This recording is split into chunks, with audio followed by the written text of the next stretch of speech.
Tag TV and Tag Radio be seen and heard by both technology users and technology producers throughout the state of Georgia and around the world.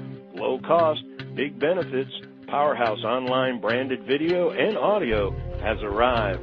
Tag TV, Tag Radio, there's a lot more to know.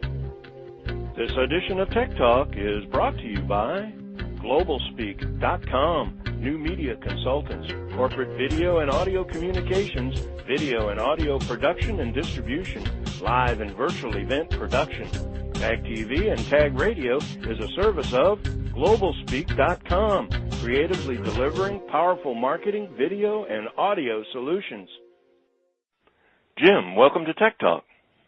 Glad to be here, Frank. Cyber attack and business continuity simulation. There's all kinds of buzz around TAG about it. Obviously, InfoSec Society is the sponsor for the 2013 event. But while I know a lot of our members do know some things about it, perhaps you could tell our listening audience more in detail. Well, I'd be delighted to, Frank. There are three parts, really. The briefing is part one. The tabletop exercise, part two. The lessons learned reception is part three. And all three have a specific purpose.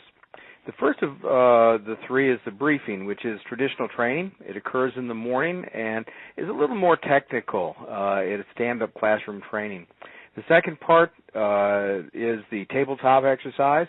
It occurs in the afternoon. It is the central event and the unique part of the exercise or of the day of learning. And the third part is the lessons learned reception. The first part, the briefing, covers, among other things, the advanced persistent threat, electromagnetic pulse weapons, information such as that. The profiles and motivations of attackers will also be discussed, as will the in the GNN scenario, using that as an example. Tabletop exercise is the actual unscripted simulation. It occurs in the afternoon. We start out with the Georgia Tech Military Color Guard presenting the flag and have introduction of the C-level, the senior management and security practitioner role players by TAG CEO Tino Mantella. And then after the introduction, at 1:28, we have lights out, completely unscripted. It is the response of our group of C-level management, senior management, and senior security practitioners. They have their chance to bring GNN back on the air or not, as the case may be. And after that, they will have the third part, the lessons learned reception, which will be a chance for everyone to discuss the after action and exactly what happened during the simulation. It's truly a presentation of a real-world experience in every detail, preparation. I mean, obviously, in a lot of cases, you wouldn't have the advanced focus and some of the detailing going into the actual simulation because you'd be dealing in a real-world, event. But obviously, your training would call that to question. But where I'm going is it would be pretty exciting to be in the audience to be able to watch that, knowing all of the background and the details before it actually happens, and then actually watching it happen. Obviously, in security, from a general standpoint where we come to it, we know that there are dozens of exercises like this that take place every day. Tell our listeners a little bit about what makes the 2013 cyber attack and business continuity simulation really special. Well, Frank, you're right, and that's a question that we get a lot from people we talk to. There are literally dozens of these exercises every day.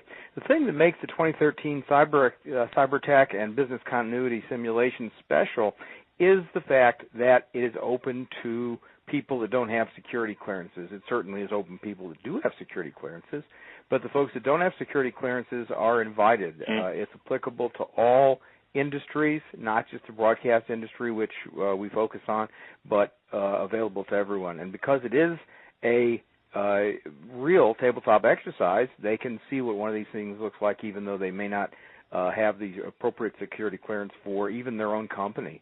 And certainly for national defense, certainly for other things, they probably don't have clearance.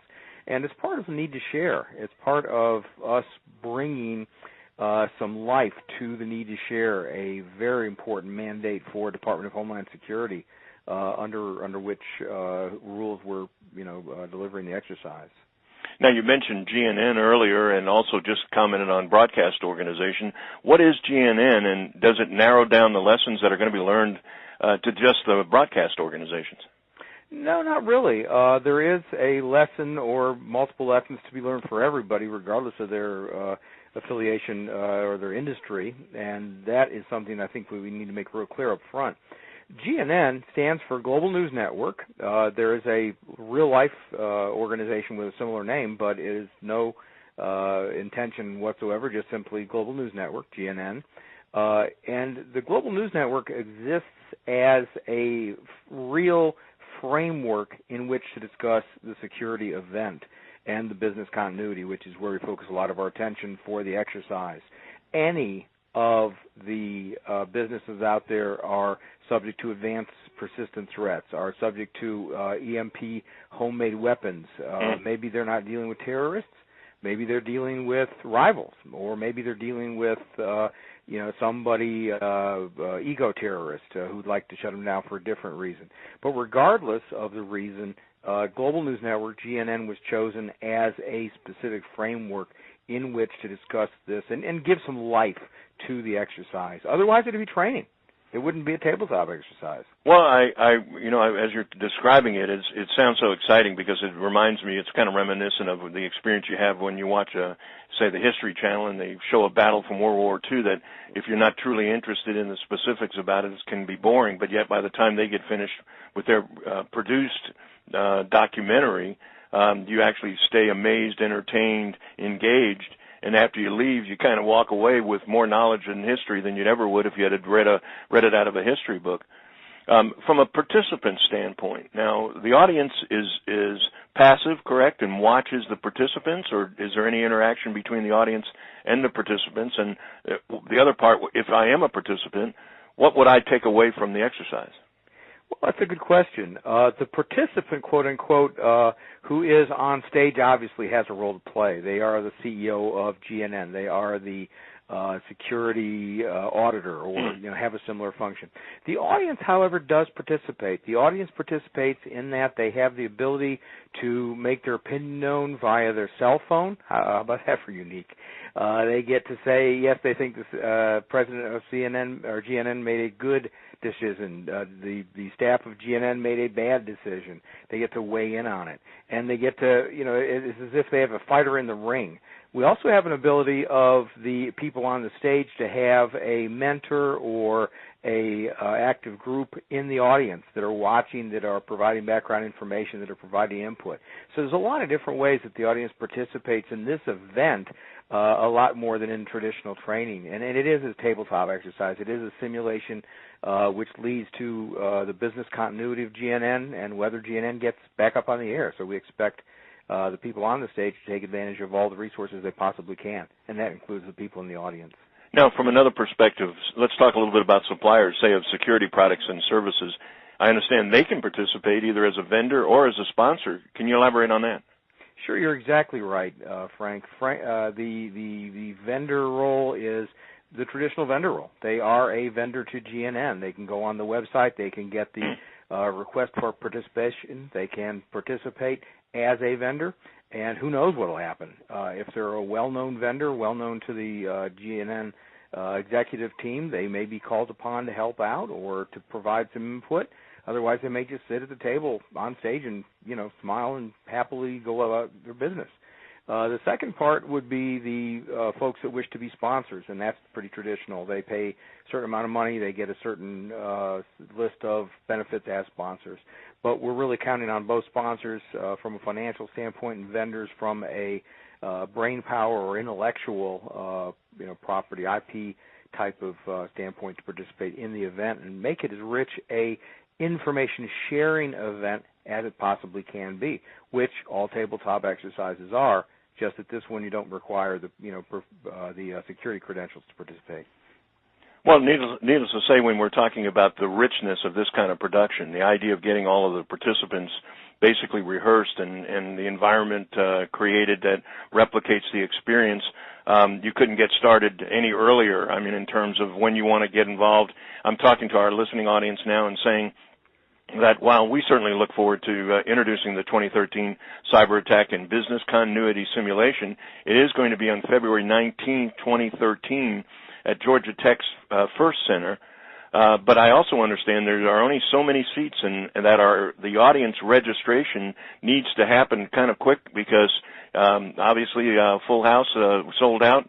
So as soon as possible, and the registration audience participation price is, I also understand, as low as $149. Jim, I guess one more point I'd like to make before we get off the air, and that is this is probably one of the more exciting events that TAG has ever been involved with, and I know that, again, the buzz is so exciting. A lot of people are talking about it, and a lot of people are going to want to participate. We would really make a call out to all of our members. Act now. You can get more information and even register online at cyberexercises.com/GNN. And again, that's cyberexercises.com/GNN. Jim, what about participants? Do they contact you, or do they go to that website and make get information on that as well? They should all go to the website, get information about the positions that are still available, if any are, and there is instructions there for them for participation. Well, I think wow is the word. It's going to be exciting. I know I'm going to be there, and I'm going to be looking forward to the whole presentation. I know you're already cranking things up, busy as you are. Thanks for taking time for joining us today on Tech Talk. Frank, thank you, and we already have your VIP seat set aside, so look forward to seeing you.